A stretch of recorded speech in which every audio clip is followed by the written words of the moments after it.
आप सभी को जय माता दी, जय भोलेनाथ। मैं आपकी अपनी गुरु माँ महामंडलेश्वर अंजनी देवा दास जी महाराज। आशा करती हूँ माँ भगवती की असीम कृपा आप सब पर बनी हुई है और पवित्र शारदीय नवरात्रि प्रारंभ हो रहे हैं। मैं आप सभी को माई से मिलाने का प्रयास कर रही हूँ। एक ऐसा प्रयास जो प्रत्येक हिंदू सनातन गुरु को करना चाहिए। आशा करती हूँ ये वीडियो आप बड़े आनंद के साथ देखेंगे। शारदीय नवरात्रि जो कि अब प्रारंभ होने वाली है 3 अक्टूबर से, वार रहेगा वीरवार।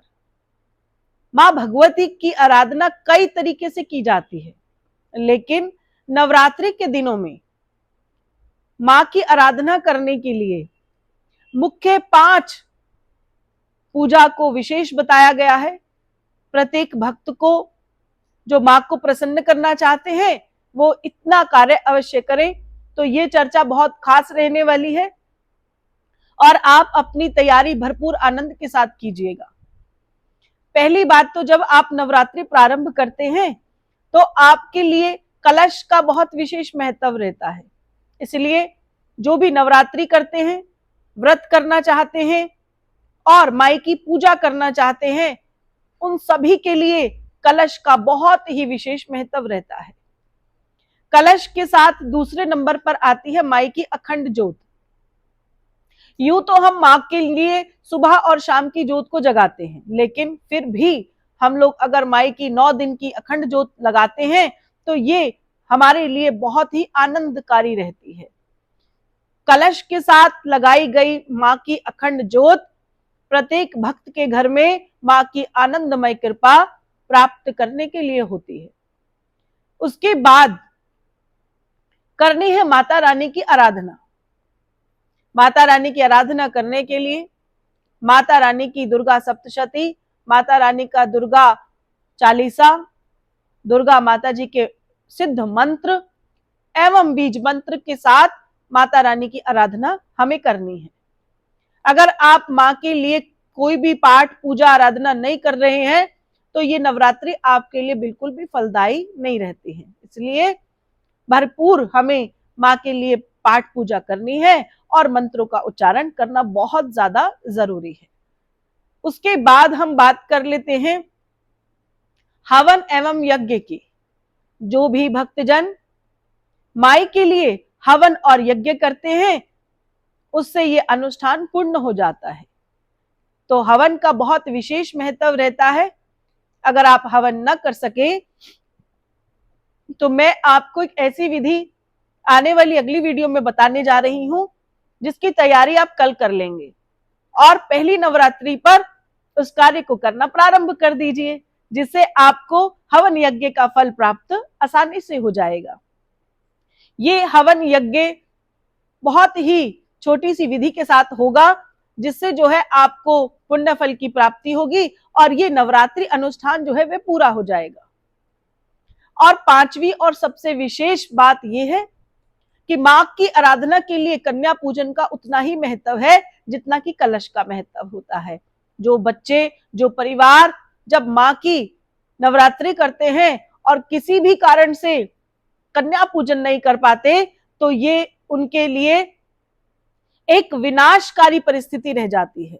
ये मैं इसलिए कह रही हूं कि ये मेरे साथ हुआ है। एक बार कोई बच्चा मेरे साथ जुड़ा हुआ था जो पूरी नवरात्रि उसने अपने तरीके से की, मां को विराजमान कराया, पाठ पूजा की, बाकी सब कुछ किया और अंत वाले दिन उन्होंने आकर मुझे कहा कि मैंने आज जो है कन्या पूजन नहीं किया है।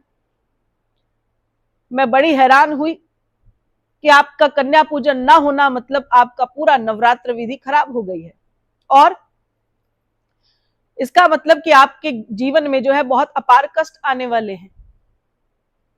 अक्सर लोग भगवान को दोषी ठहराते हैं जबकि सारा कसूर व्यक्ति का अपना होता है। तो इसीलिए कन्या पूजन का बहुत महत्व रहता है और कन्या पूजन की विधि बहुत खास रहती है। इसीलिए इन सभी विधियों के साथ जब आप माई की नवरात्रि करते हैं तो ये नवरात्रि आपके घर में, आपके जीवन में आपके पूरे परिवार को बहुत ही आनंद देती है। इस वीडियो में सबसे पहला मैं आपको बता देती हूं कि कलश जो आपको बनाना है वो आपको क्या सामान खरीद कर लाना है। सबसे पहले कलश को भरने के लिए कलश का होना जरूरी है और ये कलश केवल मिट्टी का ही होना चाहिए। इसीलिए आप मिट्टी का कलश ले आइए और उसके ऊपर उसे ढकने के लिए छोटी सी मिट्टी की प्लेट लेकर आइए। कुछ सामग्री है जो बहुत खास रहने वाली है। कलश को भरने के लिए जल का महत्व होता है। वे घर का आपका जल होगा, उसके अंदर आपको व्यवस्था गंगा जल की करनी है। गंगा जल के बाद आपको ये बहुत ध्यान रखना है कि उसमें कौन कौन सी वस्तुएं डालनी है। सबसे पहले एक सिक्का डाला जाता है जो कि तांबे का हो, बहुत उत्तम है, नहीं तो चांदी का या फिर घर का सिक्का भी आप डाल सकते हैं। उसके बाद आप उसमें सुपारी डालिएगा जिसकी संख्या 1 होगी। उसके बाद आपको 2 गांठ हल्दी की डालनी चाहिए। उसके बाद आपको उसमें थोड़ा सा केवड़ा, आपने नाम सुना होगा, केवड़े की कुछ बूंदें जो है आपको उस कलश के भीतर जल में डाल देनी है। उसके बाद आपको 9 रतन आप डालना चाहें तो ये बहुत अच्छा होता है, आप 9 रतन अवश्य डालिए। थोड़ी सी दुर्वा भी आप जो है उस जल के भीतर डाल सकते हैं और इस प्रकार से ये सभी जल के अंदर आप सारी जब वस्तुएं डाल देंगे, उसके बाद आप कलश के ऊपर उस जो मिट्टी के ऊपर जो ढकने की प्लेट होगी उसके ऊपर आप थोड़ी सी गेहूं या फिर चावल डालने के बाद फिर उस पर अपना श्रीफल स्थापित कर दीजिए। उसके ऊपर आपको स्वास्तिक बनाना है। स्वास्तिक बनाने के बाद आपको कलश के ऊपर मौली को जरूर बांधना है और इसी प्रकार से कलश की विधि जो है वह पूरी हो जाएगी और फिर पूजा के समय पर शुभ मुहूर्त में आपको जो है वे कलश स्थापन करना है। शुभ मुहूर्त 2 प्रकार के हैं। मैंने आपको बताया लगभग 5:45 बजे से लेकर 5:56 यानी 6 बजे से लेकर और लगभग 7, सवा 7 बजे के बीच में ये मुहूर्त कर सकते हैं। नहीं तो फिर आप 11:45 बजे से लेकर 11:45 बजे तक के बीच में भी कलश स्थापन कर सकते हैं। इतना आपको व्यवस्था बनानी है। चौकी कैसे सजाई जाएगी मैं आपको अगली वीडियो में बहुत जल्द से बता देती हूं। आप जब तक माता रानी का स्वरूप और कलश की विधि को समझ लीजिए, यही आपके लिए आनंद का विषय होने वाला है। आप सभी को जय माता दी, जय भोलेनाथ।